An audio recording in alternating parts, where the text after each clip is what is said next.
Hi everyone, I'm Mr. Q. Today's video talks about bluffing on a river card. Let's take a look at these scenarios.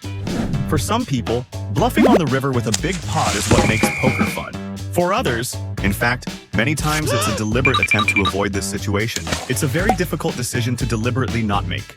There are others who are feeling, I'm just having a little fun. I don't want to play that big pot. Or maybe I'm just here to relax. There's no need to stress yourself out. This will slowly get you into the habit of avoiding tough decisions, and you'll have a harder time making progress. So if you want to progress, you have to force yourself to get used to this bluffing feeling.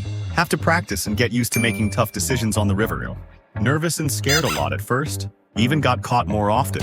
I'm getting used to it. We can even say, if you've never been caught bluffing, then it only proves that your bluffing are too small, or your opponent is too weak.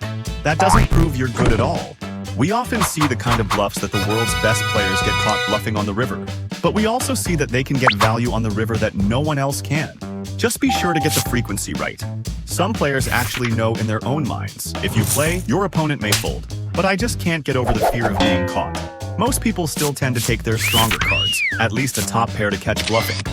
In fact, if the opponent is bluffing, it doesn't make much difference whether you're top pair, middle pair, or bottom pair. But a lot of people just choose to take the top pair. So since we feel that our opponents shouldn't be bluffing often enough, then our bluffing frequency should be higher.